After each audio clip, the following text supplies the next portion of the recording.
ஜாலியாக சந்தோஷமாக இருக்குது. ஒரு என்ன சொல்கிறது,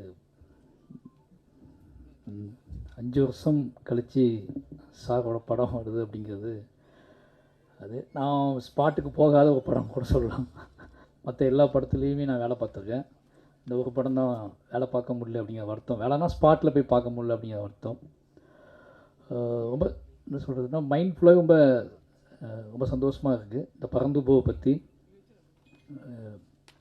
7 கடல் 7 மலை முன்னாடியே ரிலீஸ் ஆனாலும், முன்னாடியே ரெடி ஆனாலும் பறந்து போ ரிலீஸ் ஆகுது அப்படின்னு எனக்கு ஒரு ஆசை இருந்துச்சு. எனக்கு சார் ஜாலி மூடில் ஒரு படம் பார்க்கணும்னு சொல்லிட்டு அது பறந்து போ முன்னாடி வர்றது இன்னும் சந்தோஷம். இந்த என்ன எப்படி பேசுனது தெரில, ரொம்ப பதட்டமாக தான் இருக்குது.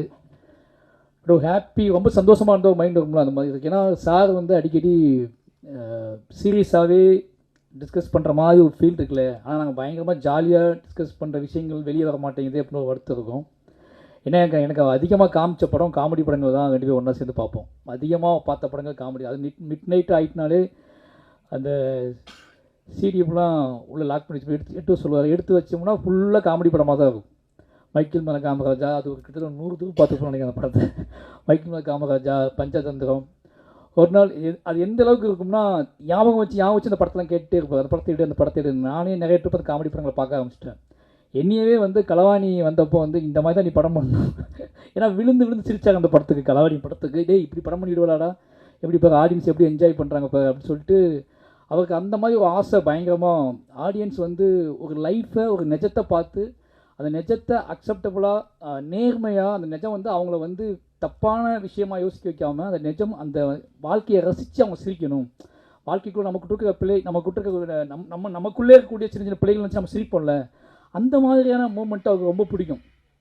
உதாரணத்துக்கு சொல்லணும்னா ஒரு படத்துக்கு போயிருந்தோம் நானும் சாரும். ஒரு செகண்ட் ஷோக்கு போயிருந்தோம். படம் பேர் சொல்ல வேணாம். படம் ஆரம்பித்து ஒரு 10 நிமிஷம் இருக்கும். என்னடா படம் வாட போன்னு கூட்டி வந்துட்டார். நான் ரொம்ப வெயிட் பண்ணேன் சார், இதுக்கப்புறம் இவங்க வருவாங்க அவங்க வருவாங்க அப்படின்னு சொல்லி. அவங்களாம் வந்து கிழிச்சாங்க, நீ வாடா அப்படின்னு கூட்டி வந்துட்டார்.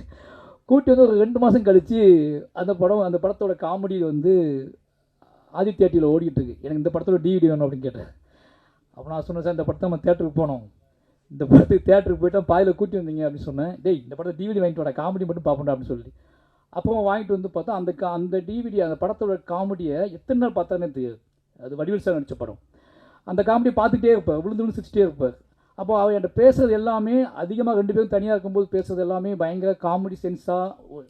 என்னோட விஷயம் இருக்குல்ல, எனக்குள்ளே இருக்கக்கூடிய ஹியூமர்ஸை வந்து அதிகமாக வெளியே எட்டு வந்தது அவர் தான். என்னை பற்றி பேசிகிட்டே இருப்பார், என்னை பற்றி கேட்டுகிட்டே இருப்பார். அது எல்லாமே பயங்கரமாக வந்து தங்கமீன்கள் ஷூட்டிங் அப்போ ஒன்று நடந்துச்சு.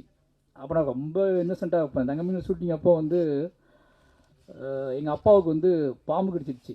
ரொம்ப ஷூட்டிங் ஸ்பாட்டில் வச்சு நடந்துருச்சு. அப்போ நான் வந்து பயங்கரமாக அவர்கிட்ட வந்து அழுது வீட்டுக்கு போன ஆஃபீஸ் போன சொல்லிட்டு இருக்கும்போது ஊருக்கு போன சொல்லிட்டு இருக்கும்போது அவனுக்கு ஃப்ளைட் டிக்கெட் போட்டுங்க ஊருக்கு அனுப்புங்க அப்படின்னாங்க. அப்போ நான் அழுதுகிட்டே சொன்னேன், எனக்கு பாஸ்போர்ட் இல்லை அப்படின்னு சொல்லி. அவள் பக்கத்தில் இருந்தே வந்து பாஸ்போர்ட் திருநெல்வேலிக்கு போக தேவையில்லடா அப்படின்னு. எனக்கு அப்போ வந்து இப்போ நினச்சி பார்க்கும்போது பயங்கர வந்து ஐயோ இப்போலாம் இருந்திருக்குமேன்னு சொல்லிட்டு அவள் அப்போ வந்து அதை தெரியாமல் பக்கத்தில் இருந்து காது பக்கத்துலேருந்து சொன்னார், டேய் திருநெல்வேலிக்கு போய் இருக்கிற பாஸ்போர்ட்டு டிக்கெட் போட்டால் போயிட்டு வரான்னு சொன்னார். 2 பேருமே நிறைய நாள் வந்து அதுக்கப்புறம் எந்த பாயிண்டில் நாங்கள் மாறினோம்னு யோசிச்சு பார்த்தா இனி 2 பேர்த்தையும் ரொம்ப சீரியஸாக மாற்றின பாயிண்ட்னா ஈழ பிரச்சனை தான் சொல்லலாம். ஈழ இஷ்யூஸ் நடக்க ஆரம்பிச்சதுக்கப்புறம் தான் அந்த இரவுகள் தான் அரசியல் அதிகமாக. அதுக்கு முன்னாடி வரைக்கும் என்கிட்ட இருந்து இன்னசென்ட் கிராமத்தோட வாழ்க்கை, கிராமத்தில் நான் பண்ணுற சேட்டைகள், நீ என்னெல்லாம் பண்ணியிருக்கேன்னு சொல்லி 2 பேரும் அதை பற்றியே பேசி இப்படி ஒரு வாழ்க்கையை நான் வாழலடா, இந்த வாழ்க்கையில் இவ்வளோ சந்தோஷம் இருக்கா ஜாலி இருக்கான்னு சொல்லி பேசிகிட்டு இருக்கும்போது 2009 சினிமாவே வேண்டாண்டா அப்படிங்க அவரோட அந்த ஈழத்தோட பாதிப்பு உச்சம் அவரை வேற ஒரு பக்கம் திருப்பிச்சு. சினிமாவை தாண்டி இது இந்த இனம் இந்த மொத்த இஷ்யூஸும் அவர் ரொம்ப டிஸ்டர்ப் பண்ண ஆரம்பிச்சிச்சு. அப்போ தான் முதலாக 2 பேரும் அவர் மனசை விட்டு அரசியல் பேச ஆரம்பிக்கிறார். அப்போ அவர் இவ்வளோ காத்திரமான அரசியல் பேசுகிறத நான் அப்போ தான் ஃபஸ்ட் டைம் பார்க்குறேன். அந்த இரவுகள் தான் டோட்டலாக படங்கள் என்னோட சினிமா கேரியரே மாற்றுது. அந்த 2009 அவர் பேசுனதுக்கப்புறம் டோட்டலாக அரசியலாகவே 2 பேரும் பேசி சந்திக்கிற ஆட்கள், பேசுகிற ஆட்கள் சினிமா கூட வேணாண்டா ஏதாவது பண்ணி ஆகுண்டா அப்படின்னு சொல்லிட்டு விடிய பேசிகிட்டே இருப்போம். அப்படி தான் அரசியல் வந்துச்சு. அந்த அரசியல் பாயிண்ட் ஆஃப் வியூவில் நான் கதைகள் சொல்ல ஆரம்பித்தேன். அந்த கதையில் கேட்டுட்டு அவர் இன்னும் அப்போ இதெல்லாம் பண்ணுமாடா, இதை பண்ணுடான்னு சொல்லி என்னை ட்ராக் மாற்றி விட்டது இந்த விஷயத்தினால தான். இல்லைனா நான் கண்டிப்பாக ஒரு வில்லேஜ் ஹியூமரான களவாணி மாதிரியான வில்லேஜ் ஹியூமரான படங்கள் நிச்சயமாக அவர் விரும்பக்கூடிய ஸ்டைலில், அவரை நம்பக்கூடிய, இல்லை அவரை சிரிக்க வைக்கக்கூடிய ஸ்டைலில் படங்கள் பண்ணியிருப்பேன். ஏன்னா அவருக்கு வந்து என் படத்தில் சிரிப்பு போய் நான் உன் படத்தை பார்த்து சிரிக்குன்னு நினைக்கிறேன்டா அப்படிம்பார். அதுக்கப்புறம் என்ன நினச்சிக்குவாருன்னா, வாழை தான் ரொம்ப சிரித்து பார்த்தாரு. நான் நீ நினச்சி பயங்கரமாக சிரித்து பார்க்குறேன்டா, சிரிக்கிறது அவருக்கு ரொம்ப பிடிக்கும், சிரிச்சுக்கிட்டே இருக்கணும்னு நினைப்பார். இப்போ என்னென்னா என் பையனை பற்றி பேசி பேசி பயங்கரமாக அவன் என்ன பண்ணான், வீக்லி ஒரு டைம் ஃபோன் பண்ணி அவன் என்ன பண்ணான், அவனை அனுப்பிவிடுன்னு சொல்லிட்டே இருப்பார். எனக்கு ரொம்ப ஆசை, சார் மையனை பற்றி நிறைய கதைகள் சொல்லுவார். நம்ம எப்போ இவட்ட இந்த பில்டப் பண்ணி இந்த கதையெல்லாம் சொல்கிறது, ஒரு அப்பாவாயிட்டோம், நம்ம அப்பாவாயிட்டோம் அப்படிங்கனால நம்ம எப்போ இந்த மாதிரி கதையெல்லாம் சொல்கிறத அவர்கிட்ட, இவன் இப்படி பண்ணான் சார் அப்படி பண்ணான் சார். எனக்கு அந்த மாதிரி ஆசைனா லைஃப்பில் ப்ரைடாக கதை சொல்லவே இல்லை. நம்ம ப்ரைடுனா நாம் பையன் தான் நம்மளோட ப்ரைடு நினைப்போம்ல. என்னடா லைஃப்பில் ப்ரைடாக கதை சொல்லவே இல்லையா, பையன் இப்படி பண்ணா அப்படி பண்ணான்னு சொன்னால் அது பயங்கர சந்தோஷமாக இருக்கும்ல அப்படின்னு வெயிட் பண்ணிகிட்டே இருந்தேன். இப்போ அவன் வந்து சாரை வச்சு தான் நீ ஓட்டுறான், ஆல் அப்பாஸ் லையர்னு சொல்லி இந்த வார்த்தையை எடுத்துக்கிட்டான். எது எப்போ எடுத்தாலும் அதை கூப்பிட்டு கேட்டே இருப்பான். சார் லைஃப்பில் நடந்த மாதிரி, சார் சொல்கிற கதைகள் மாதிரி நமக்குலாம் எப்போ நடக்குமா, அதுக்கு வாய்ப்பு இருக்கா அப்படின்னு யோசிச்சுட்டு இருக்கும்போது, இப்போ சமீபத்தில் சார் ஃபோன் அடிச்சுட்டு ஜப்பான் போயிருந்தேன். அப்போ அடிக்கடி ஃபோன் அடிச்சுட்டு, இப்போ ஜப்பானில் எங்கே போனேன், எதை பார்த்தேன், மிஸ்கின் அந்த மாதிரி அக்கிராக வருஷாவை கல்லறைக்கு போ அப்படிலாம் சொல்லிட்டு இருந்தார். அப்போ அந்த ஒரு பாட்டு சிங்கிள் ரிலீஸ் பண்ணியிருந்தார். அந்த பாட்டு நான் பார்த்துட்டு அவரை பேசிக்கிட்டு நான் காரில் வந்துட்டுருக்கேன் ஜப்பானில். அப்போ என் பையனை வந்து ரூமில் டயர்டாக இருந்தாலும் தூங்க போட்டு நான் ஃப்ரெண்டு வீட்டுக்கு, ஜப்பானில் ஒரு ஃப்ரெண்டு ஒருத்தர் பார்க்கறதா போயிருந்தோம். அவன் மட்டும் தூங்கிட்டு தான் நாங்கள் ஃபேமிலி அவனையும் அவனோட பாட்டியும் தூங்க வச்சுட்டு நாங்கள் ஃபேமிலியாக ஜப்பான் ஃப்ரெண்டு வீட்டுக்கு போயிருந்தோம். போய் பார்த்துட்டு பேசிவிட்டு ஒரு நைட்டு ஒரு 10:30 மணி 11 மணி வரைக்கும் வந்துட்டு இருக்கோம். காரில் ஃபோன் வருது, பையனை காணும் அப்படின்னு சொல்லிட்டு. ஜப்பானில் எப்படா காணாமல் போவான், ரூமில் தூங்கிட்டு இருந்தவன்னு சொல்லிட்டு பயங்கரமாக எனக்கு என்ன ரியாக்ட் பண்ணுறதே தெரில. அப்போ தான் அந்த பாட்டு ரிலீஸ் பண்ணியிருக்காரு. அவன் கதவை கேட்டுக்குள்ளே பூட்டி போட்டு வெளியே ஓடுறது ஷாட்டு. அதை பார்த்துட்டு தான் பேசிட்டு வந்துருக்கோம் காரில். பையனை காணும் ஜப்பானில், அவங்க அம்மா அப்பா அவங்க பாட்டி ஃபோன் பண்ணி பயங்கரமாக அழுறாங்க, பையனை காணும் அப்படின்ட்டு. ஜப்பானில் குட்டி குட்டியாக ரூம்லாம் என்னென்னு கத்துனா பயந்துருவாங்கன்னு சொல்லிட்டு நான் வந்து பயங்கரமாக ஏதோ ஆக்கிய டோட்டலாக ஏதோ நடக்க போகுது. ஏன்னா எனக்கு வந்து அந்த ஹோட்டலோட காரிடார் அந்த லிஃப்ட்டு, ஏன்னா அவன் என்னென்ன பண்ணுவான்னு எனக்கு தெரியும். இப்போ ஒன்று ஓப்பன் பண்ணிடுவான், பட் அது உள்ளே போய் திருப்பி அங்கேருந்து வெளியே வர தெரியாது, லிஃப்ட்டுக்கு லாக் ஆகிருப்பானா அப்படிங்கிற எல்லா பயமும் வந்துட்டு போகுது. வாழ்க்கையில் ரொம்ப நாள் கழித்து ஒரு பெரிய துன்பத்துக்கு தயாராக போகிறோம் அப்படிங்கிற பயத்தில் நான் வேகமாக அங்கேருந்து ஓடி வரேன். ஜப்பான் ஹோட்டலுக்கு ஓடி வரேன். வந்தால் ரிசப்ஷனில் 2 ஜப்பான் ஆண்டிகள் மட்டும் உட்காந்து அவன் வந்து சிரித்து பேசிக்கிட்டு இருந்தான். ஒரு 3-3.5 வயசு தான் ஆகுது. நான் ஓடி வந்து அவனை தூக்கிட்டு அப்போ என்னடா அப்படின்னு கேட்டால் கண்ணு மட்டும் கலங்கி இருந்துச்சு அவனுக்கு. நீ எங்கே போனேன் அப்படின்னு கேட்டான். நான் ஃப்ரெண்டு வீட்டுக்கு போனேன், தூங்கிட்டு தானே இருந்தேன் அப்படின்னு கேட்டேன். அப்போ அவங்க பாட்டி வந்தாங்க, பயங்கரமாக அழுதாங்க. அப்போ தான் இந்த மாதிரியான வேர்ல்டு அந்த ஆட்டிடியூட் நான் ஃபஸ்ட் டைம் பார்க்கேன். என் லைஃப்பில் அப்படி கிடையாது. எங்கள் அப்பா கூட நான் இருந்ததே இல்லை. நான் வேலைக்கு போனேன், எங்கள் அப்பா நான் வேலைக்கு போகிற டைம், சின்ன வயசில் வேலைக்கு போகிற டைம் எங்கள் அப்பா வீட்டில் இருப்பார். எங்கள் அப்பா வேலைக்கு போயிடுவார். அப்பாவும் பையனும் பிரிந்து வேலை பார்த்த வாழ்க்கை என் வாழ்க்கை. சின்ன வயசுல நான் வேலைக்கு போயிட்டேன். அப்போ எனக்கு அந்த அப்பாவோட இன்ட்ராக்ட் பண்ணுறது, அப்பாவை தேடுறது அப்படிங்கிறது எனக்கு இல்லவே இல்லை. அவங்க அப்பா வேலைக்கு போய்ப்பான்னு எனக்கு தெரியும். ஆனால் அப்போ தான் அவன் சொல்ல, நீ எங்கே போனேன்ட்ட கேட்டான். ஃபஸ்ட் டைமாக என்னை பார்த்து கேட்குறான், நீ எங்கே போனேன் அப்படின்னு கேட்குறான். நாங்கள் ஃப்ரெண்டு வீட்டுக்கு போயிருந்தேன்னு சொன்னேன். என்ன நடந்துச்சுன்னு கேட்டால், இவன் எந்திரிச்சிருக்கான், என்னை காணும். அவங்க பாட்டி ஒரு ரூம் போட்டிருந்தோம், நான் தனி ரூமில் இருந்தேன். சரி அப்பா ரூமில் இருப்பாருன்னு சொல்லிட்டு அவன் என்ன பண்ணியிருக்கான், கதவை பாட்டிக்கு தெரியாமல் ஷூலாம் மாட்டி, பேம்பஸ்லாம் போட்டிருந்தான், பேம்பஸ்லாம் கழட்டிட்டு பேண்ட் ஷர்ட் பாட்டி ஷூ மாட்டி வெளியே டோர் லாக் பண்ணிட்டு என் ரூம் போயிருக்கான். அந்த காரிடார்லேயும் நடந்து போயிருக்கான். என் ரூமும் ஓப்பன் பண்ணி பார்த்துருக்கான். அங்கே லாக் ஆகிருக்கு. திருப்பி இங்கே வந்து ஓப்பன் பண்ணி இது க்ளோஸ்டாக இருக்குது. அவனுக்கு உள்ளே போக முடியல. அந்த காரிடார்லேயே அலைஞ்சிட்டு இருந்திருக்கான். பக்கத்துக்கு யோசிச்சு பார்த்துருக்கான், தட்டி பார்த்துக்கான். அவங்க தூங்கிட்டு இருந்திருக்காங்க. எல்லா ரூமையும் தட்ட ஆரம்பிச்சிட்டான். போய் எல்லா ரூமையும் தட்டியிருக்கான். ஏதோ ரூம்லேருந்து 2 பேர் வெளியே வந்திருக்காங்க. அவங்ககிட்ட வந்து எழுதி கொடுத்துருக்கான், மாரி செல்வராஜ்னு எழுதி கொடுத்துருக்கான். டேரக்டர் மாரி செல்வராஜ்னு எழுதி கொடுத்துருக்கான். எனக்கு பயங்கர ஆச்சரியமாக இருந்துச்சு. அவங்க சொல்கிறாங்க, அந்த 2 லேடிஸ்ன்னு சொல்கிறாங்க, டைரக்டர் மாரி செல்வராஜ்னு எழுதி கொடுத்தான் அப்படின்னு சொல்லி அவங்க கீழே போய் கொடுத்தோம். நீங்கள் வந்து நீங்கள் சொன்னாங்க அப்படின்னு சொல்லி இங்கே உட்கார வச்சிட்டோம் அப்படின்னு சொல்லி. எனக்கு அவ்வளோ நேரம் பயமாக இருந்த பயம் வந்து அவனை வந்து இந்த எக்ஸ்போசரில் இருக்கான் அப்படிங்கும்போது சார் ஃபஸ்ட் டைமாக நான் வந்து அதை பயங்கரமாக ப்ரைட் பண்ணேன். சார்ட்ட உடனே ஃபோன் பண்ணி இந்த மாதிரி பண்ணிட்டான் அப்படின்னு சொன்னேன். அவர் சிரித்து உருண்டு கிடந்தார். இதுக்கப்புறம் நீ வந்து உன்னோட சினிமா மாறும், உன்னோட மொழி மாறும், சமூகத்தின் மீது உனக்கு இருக்கக்கூடிய ஒரு நம்பிக்கை பிறக்கும். நீ வந்து உனக்குள்ளே இது வரைக்கும் இருந்துக்கிட்டு இருந்த விஷயம் எல்லாத்தையுமே அவன் சேஞ்ச் பண்ணுவான், அந்த பார்வையை சேஞ்ச் பண்ணுவான், பெரிய நம்பிக்கையை கொடுப்பான்ட்டு ரொம்ப நேரம் பேசிகிட்டு இருந்தார். மறுநாள் காலையில் நாங்கள் வெளியே அவுட்டிங் கிளம்புறோம். நானும் அவனு தனியாக நின்றுட்டு இருக்கேன். அவன் கையை சிக்கன் பிடிச்சிட்டு இருக்கேன், எங்கேயாவது போயிடுவானு சிக்கன் இருக்கேன். அந்த 2 ஜப்பான் ஆண்டியன் தள்ளி நடந்து போயிட்டுருக்காங்க. அப்பா என் ஃப்ரெண்ட்ஸ் போவாங்க அப்படின்னு சொல்கிறான். அவங்கள கூப்பிட்டு அதுக்கப்புறம் ஒன்றா வச்சு 4 பேர் ஒன்றா ஃபோட்டோ எடுத்துக்கிட்டோம். அப்போ தான் எனக்கு புரிஞ்சிச்சு, அப்பா நம்ம இந்த லைஃப் நம்ம வாழலை அப்படின்னு சொல்லிட்டு. இப்போ இந்த படம் பார்க்கும்போது எனக்கு அப்படி தான் தோணுது. சார் பிறந்து படம் பார்த்துட்டாரு, கதை சொல்லும்போது எல்லாமே எனக்கு வந்து என்ன தோணுச்சுன்னா, மயன் ஞாபகத்துக்கு வந்துட்டே இருந்தேன், சாரோட பையன். இது சாரோட பையன் கதையாக நான் எடுத்துக்கிறதா, இல்லை சார் என்னெல்லாம் பண்ணியிருப்பான்னு யோசிப்பேன்ல. ஏன்னா சார் அப்பா என்கிட்ட ரொம்ப பேசுவார். அப்போ சாரோட அப்பா என்ன பேசும்போது இது சாரோட கதையாக எடுத்துக்கிறதான ஒரு டவுட் இருக்குது எனக்கு. ஏன்னா அவர் லைஃப் இப்போ இல்லை, நம்ம இப்போ தான் அந்த லைஃப் வாழ்கிறோம். எங்கள் சார் வந்து அவர் சின்ன பையனாக இருக்கும்போது இந்த லைஃப் தான் வாழ்ந்துருக்காரு. அவர் அதிகமாக வந்து நிச்சயமாக பார்த்தா இது அவரோட லைஃப் தான் நான் எடுத்துக்குவேன். ஏன்னா ஆனால் அது உண்மையான சொல்ல வேண்டிய விஷயம்னா, சாரோட அப்பாவும் போய் சொன்னது கிடையாது, சாரும் எங்ககிட்ட போய் சொன்னது கிடையாது. இது ரெண்டு தான் முக்கியமான விஷயம். ஆலப்பா ஸ்லைன்னு சொல்லும்போது எனக்கு ஒரு அப்பாவா சார் ஒரு இடத்த கூட போய் சொன்னேன். ஆனால் நான் ஏகப்பட்ட போய் சொல்லியிருக்கேன் அவர்கிட்ட. நான் வந்து இந்த உலகத்தில் நிறைய பொய் சொன்னேன்னா அவர்கிட்ட தான் சொல்லியிருக்கேன். ஏன்னா ஒருத்தர் நம்ம யார்கிட்ட போய் அதிகமாக சொல்லுவோம், யோசிச்சுப்பாங்க, நம்மளை போய் நம்மளை இவங்களை விட்டுறக்கூடாது, நம்மளை இவங்க விட்டுறக்கூடாது, நம்மளை வந்து இவங்க போன்னு சொல்லிடக்கூடாது, நம்மளை வந்து சந்தேகப்பட்டுறக்கூடாது, ஒரு நிமிஷம் கூட நம்மளை மறந்துடக்கூடாது அப்படின்னு நினைக்கக்கூடிய ஆள்கிட்ட நம்ம நிறைய பொய் சொல்லுவோம். அப்படி நான் நிறைய பொய் சொன்ன ஆள்னா எங்கள் டைரக்டர் தான். ஏன்னா காதலிக்கும் போது நீங்கள் பொய் சொல்லி தான் ஆகணும். என்னோட காதலி தேடி போகும்போது தான் நான் பொய் சொல்லி தான் ஆகணும். நிறைய பொய் சொல்லிட்டு போயிருக்கேன். ஆனால் அவர் ஒரு நாளுமே இது என்கிட்ட ஒரு பொய் சொன்னதான் எனக்கு ஞாபகமே இருக்குது. சார் இப்படி பொய் சொல்லிட்டாரே அப்படின்னு ஒரு ஞாபகமே எனக்கு இருந்தது இல்லை. பொய்யே சொன்னது கிடையாது. ஆனால் அவர் அவங்க அப்பாட்ட நிறைய பொய் சொல்லியிருக்காரு அப்படிங்கிறது நமக்கு தெரியுது. எனக்கு யோசித்து பார்க்கும்போது இந்த கதை வந்ததில் ஒரு பெரிய சந்தோஷம். இந்த படம் பார்க்கும்போது, இந்த படம் ஆரம்பித்த நாள்லேருந்து சிவா தான் ஹீரோன்னு சொல்லும்போது ஒரு பெரிய ஷாக்கு எல்லாத்துக்குமே. சிவா எனக்கு என்ன பயம்னா, மம்முட்டி சார் ஸ்பாட்லேயே நம்ம வந்து மம்முட்டி சார் அதையே நம்ம பயந்துக்கிட்டு இருந்தோமே, இப்போ சிவா கூட எப்படி இருப்பார் அப்படின்னு சொல்லி பயம் இல்லாமல் இந்த படம் எப்படி வரணும் இல்லை, இந்த ஸ்பாட் எப்படி இருக்கும் அப்படின்னு சொல்லி தான் பயம் இருந்துச்சு. டெய்லி ஃபோன் பண்ணி அமுதன்ட்ட கேட்பேன், அடிச்சு எப்படி போயிட்டு ஸ்பாட் அப்படின்னு கேட்பேன். ரொம்ப ஜாலியாக இருக்காங்க ரெண்டு பேரும் அப்படிம்பாங்க. ரெண்டும் நல்லா சிரிச்சு பேசிட்டு இருக்காங்க ரெண்டு. சரி ஷூட்டிங் ஆரம்பிச்சாச்சா அப்படின்னு கேட்டால், சிவா ஏதோ படத்துக்கு போயிருக்காரு வந்து ஆரம்பிச்சு. சார் மாறிட்டாரா இல்லை சிவா கூட போய் மாற்றிட்டாரான்னு தெரில, பயங்கரமான சிந்தைகள் இருந்துச்சு. அப்போ இந்த காலகட்டத்தில் சார்ட்ட ஒரு பயங்கரமான ஒரு என்னையை பார்க்கும்போதெல்லாம் பேசுகிற மொழி சந்தோஷமாக ஹாப்பியாக பேசிட்டே இருப்பா. என்னடா நம்ம சினிமா எதுக்குடா எடுக்கிறோம், ஒரு காலத்தில் சினிமா எதுக்குடா எடுக்கிறோம், இந்த ஆர்ட் நம்ம உருவாக்க கலை எல்லாமே ஏதோ வகையில் நம்மளை சந்தோஷப்படுத்தணும்னாடா, நம்மளை வந்து ஹாப்பியாக வச்சுக்கணும்னாடா அப்படிம்பாரு. நான் ரொம்ப டிப்ரெஷனாகவே இருப்பேன்னு அவருக்கு தெரியும். ஏய் எதுக்கு இப்படி எதுக்கு ஏன் இவ்வளோ எமோஷனலாக இருக்கேன் அப்படின்னு சொல்லி இந்த படத்தெல்லாம் காட்டி, இந்த விஷயத்தெல்லாம் காட்டி, எனக்கு இந்த படம் பார்த்ததை விட அவர் படத்தை பற்றி சொன்னது அதிகம். இந்த படத்தில் ரொம்ப முக்கியமான விஷயம் அப்படின்னா, எனக்கு இன்னும் ஞாபகத்துக்கு இந்த சட்டை, நான் அசிஸ்டன்டேட்டராக இருக்கும்போது, நான் ஆஃபீஸ் பாயாக இருக்கும்போது இந்த சட்டை ஒன்று இருந்துச்சு.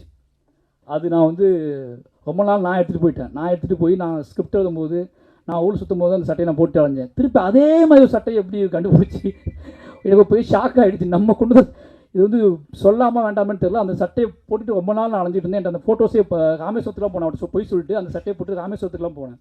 அவ்வளோ இந்த சட்டையை, இந்த படம் ஃபுல்லாக சட்டை போட்டுருக்காரு. எனக்கு அதுதான் ஆச்சு. இந்த படம் ஃபுல்லாக சட்டை போட்டு ரோட்டில் அலைஞ்சிக்கிட்டே இருக்காங்க. நான் இதே சட்டையை போட்டு ராமேஸ்வரம் ஃபுல்லாக அலைஞ்சிட்டே இருந்தேன். ஏதோ வகையில் எப்படி பார்த்த எல்லா வகையிலையும் ஒரு மகனாக நின்று பார்க்கும்போது இந்த கதை அப்பா லைன்னு சொல்லும்போது பொய்யே சொல்லாத ஒரு அப்பா ராம்சார் எடுத்த படம் தான் பறந்துப்போம். அவரை பற்றியான எந்த பொய்யுமே சொல்லாமல் எல்லா படைப்புகள்லையுமே அவரை பற்றியான பொய்கள் இருக்கக்கூடாதுன்னு நினைப்பார். அவர் உருவாக்குற மனிதர்கள்ட்ட பொய் இருக்கக்கூடாதுன்னு நினைப்பார். ஒரு கேரக்டர் டிசைன் பண்ணும்போது நான் இப்போ டேரக்டராக நான் கற்றுக்கிட்ட லேர்னிங் என்ன அப்படின்னு அவர்கிட்ட பெரிய முக்கியமான விஷயம்னா, தான் உருவாக்குற கதாபாத்திரங்கள்ட்ட பொய் இருக்கக்கூடாதுன்னு நினைப்பார். அது ரொம்ப ஒரு பாடமாக எனக்குள்ள ஓடிட்டே இருக்கும். அவன் இப்படின்னா அப்படியே அவன் சொல்லக்கூடிய அதை காட்டக்கூடிய வல்லமை, அதை காட்டக்கூடிய துணிச்சல் உனக்கு இருக்கணும். அப்படி இல்லைன்னா நீ பொதுவாக மூடி மறைச்சி நல்ல பேர் வாங்கணுக்காக ஒன்று பண்ணக்கூடாது, பொய் இருக்கக்கூடாது அப்படின்னு சொல்லுவார். அப்படி ஒரு பொய்யற்ற மனிதர் எடுத்த படம் தான் பறந்து போ. அப்படி அவர் எல்லா படத்துலையுமே அந்த பொய் இருக்காது. அவருக்குள்ளே என்ன தோணுதோ அதை எப்படி எடுப்பார்.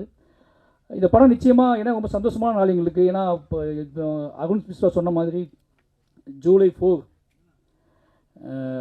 2 படம் ரிலீஸ் ஆகுது. கிட்டத்தட்ட அந்த படத்துக்கு இதே மாதிரி நாங்கள் போய் பேசி ஆகணும்.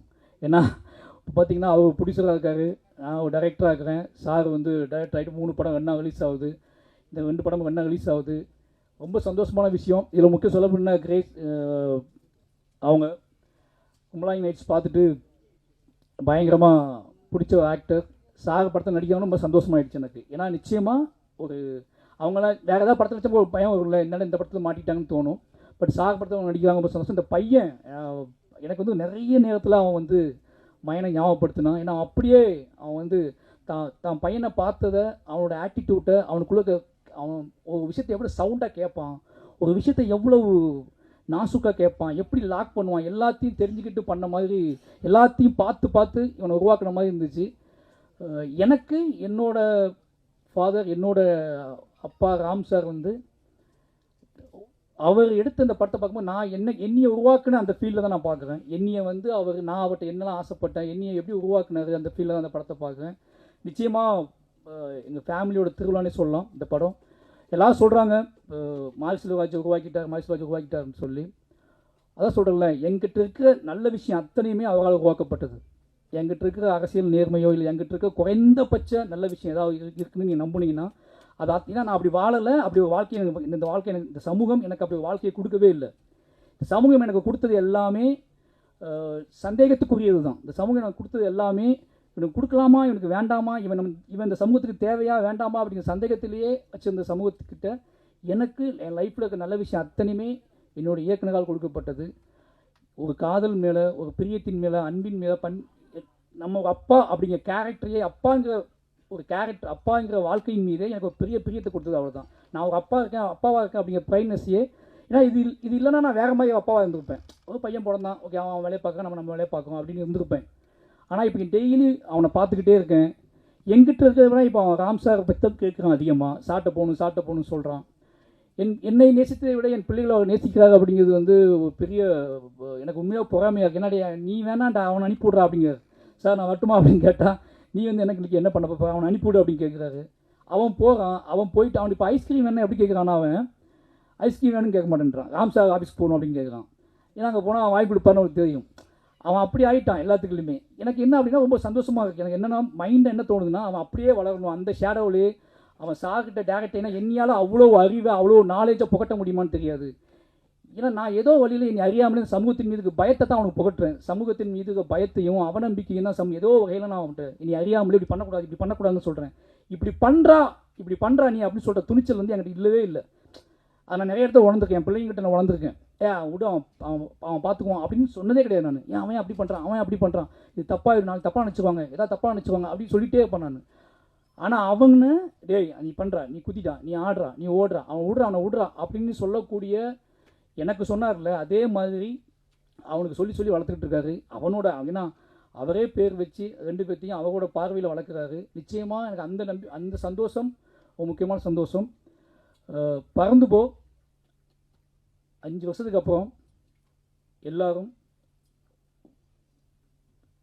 இந்த படம் பார்க்கும்போது நம்ம எவ்வளோ எனக்கு என்னென்னா நிறைய பேர் பார்க்கும்போது உங்கள் சார் படம் பார்த்தேன்னு யாருமே சொல்ல மாட்டாங்க. என்கிட்ட எல்லாருமே சாரை பார்த்தேன்னு சொல்லுவாங்க. இந்த 6 வருஷத்தில் ராம் சாரை பார்த்தேன் அப்படின்னு என்கிட்ட ஒரு பெரிய சேஞ்சோட சொல்லுவாங்க. உங்கள் சாரை பார்த்தீங்கன்னா எனக்கு பெரிய பொறாமை, பெரிய பெருமை என்ன அப்படின்னா நிறைய டைரக்டர்ஸ் என்கிட்ட வந்து ஹிட்டு கொடுத்த டைரக்டர்ஸ் நிறைய பேர் சொல்லுவாங்க என்கிட்ட, தயவாது இந்த கதையை உங்கள் சார் தான் மாற்றி விட்டார், இந்த பாயிண்ட் அவர் தான் மாற்றி விட்டார், இந்த விஷயத்தை அவர் தான் மாற்றி விட்டார். அவர் மீட் பண்ண போகும்போது கதை சொன்னேன். அப்போ இதுதான் எனக்கு பயங்கர 5 வருஷம் படம் பண்ணாமல் இருந்தது, ரிலீஸ் ஆகாமல் இருந்ததை விட எவ்ரி டைரக்டர்ஸ் எல்லாருமே வந்து நீ பார்க்கும்போதெல்லாம் உங்கள் டைரக்டரை மீட் பண்ணேன், கொஞ்சம் ஓப்பன் ஆகிடுச்சு, கொஞ்சம் ஃபோக்கஸ் ஆகிடுச்சு அப்படி சொல்லும்போது அது ஏதோ வகையில் அவர் வந்து பயங்கரமாக வெளியே போய்கிட்டே இருக்காரு, எல்லாத்தையும் கடந்து போய்கிட்டே இருக்காருன்னு சொல்கிறதுக்கு இல்லை. இப்போ வரைக்கும் அந்த படம் வந்து அவர் 5 வருஷம் கழிச்சு வந்தால் கூட இப்போ வரைக்கும் ராம் அப்படிங்கிற ஒரு ஆளுமையின் மீது ஒரு பெரிய நம்பிக்கையும் மரியாதையும் எதிர்பார்ப்பையும் வச்சிருக்க இந்த தமிழ் சமூகத்துக்கு என்னோட உதவி இயக்குநர்கள் சார்பாக நன்றி சொல்லிக்கிறேன். ஏன்னா எல்லாருமே உங்கள் சார்படம் எப்போங்க வரும், உங்கள் சார்படம் எப்போங்க கேட்டே இருப்பாங்க. எங்கள் குடும்பத்தின் சார்பாக உங்களை அத்தனை பேருக்கும் நன்றியை தெரிவிச்சுக்கிறேன். வந்திருந்த அத்தனை பேருக்குமே ரொம்ப நன்றி. இதில் ஒர்க் பண்ணவங்க எனக்கு நிறைய வந்து நான் ரொம்ப எமோஷனலாக டக்குன்னு சாரை பற்றியே பேசுனதுனால இதில் ஒர்க் பண்ணவங்க எல்லாருமே இண்டிவிஜுவலாக எனக்கு தெரியும். எங்கள் அத்தனை பேருமே வந்து சந்தோஷ் வந்து மாமன்னில் ஒர்க் பண்ணும்போதே நான் வந்து அவரோட பழக்கம் ரொம்ப என்னது ரஹ்மான் சாரோட மைண்டில் என்ன ஓடிட்டுருக்கு அப்படின்னா நைஸாவோட பேச்சு தான் தெரிஞ்சுக்குவேன்.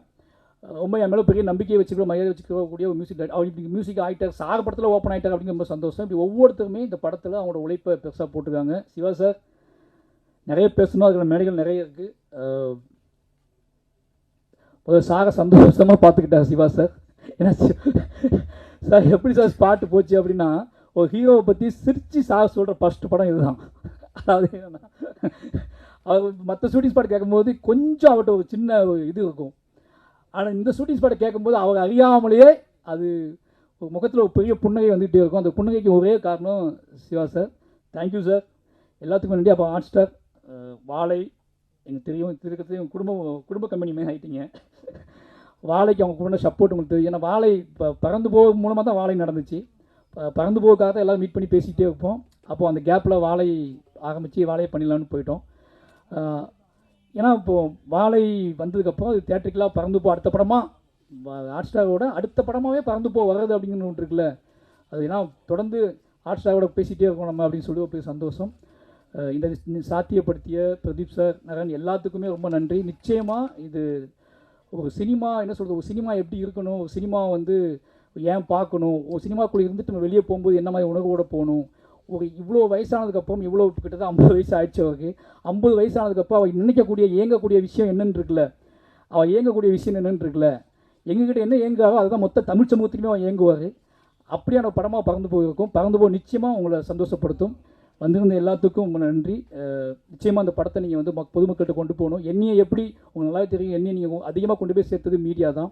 அதுக்கு ஒரே காரணம் ராம் சார் என் மேலே காட்டுற பிரியத்தினால தான் நீங்கள் வந்து பொதுவாக என்னோட போர்ட்ரேட் அப்படிங்கிறது ராம் சார் எனக்கு காட்டுற பிரியம் தான். உங்களுக்கு தெரியும், எனக்கு நிறைய பேர் என் மேலே மரியாதைக்கு ஒரே காரணம் ராம் சார் மாதிரி ஒரு ஆளுமை. மாரி செல்வராஜ் இவ்வளோ நம்புகிறாரு, மாரி செல்வராஜுக்காக இவ்வளோ பிரியப்படுறாரு. இந்த போர்ட்ரேட் தான் வந்து என்னோட கதைகளை, என் கதைகள் மீது ஒரு நம்பிக்கைத்தன்மை ஏற்படுத்துச்சு. ஒருத்தர் இவ்வளோ ஜெனூனான, இவ்வளோ லிட்ரேச்சரான, இவ்வளோ உலக அரசியல், இவ்வளோ இலக்கியம் தெரிஞ்ச ஒருத்தர் மாரி செல்வராஜோட படைப்புகளை தாண்டி மாரி செல்வராஜ் நம்புகிறாரு, அவனை நேசிக்கிறாரு, அவனை கைக்குள்ளே வச்சுக்கிறாருன்னா இந்த போர்ட்ரேட் இருக்குல்ல, இந்த போர்ட்ரேட் தான் என்னோட அடுத்தடுத்த கதைகளை யோசிக்க வச்சுச்சு. அப்படியாப்பட்ட போர்ட்ரேட் கொடுத்தது மீடியா. அந்த மீடியா என்னையை கொண்டாடியது போலவே இந்த வாழையை கொண்டாடியது போலவே பறந்து போய் நிச்சயமாக கொண்டாடி மக்கள்கிட்ட கொண்டு போய் சேர்க்கணும்னு நம்புகிறேன். நன்றி.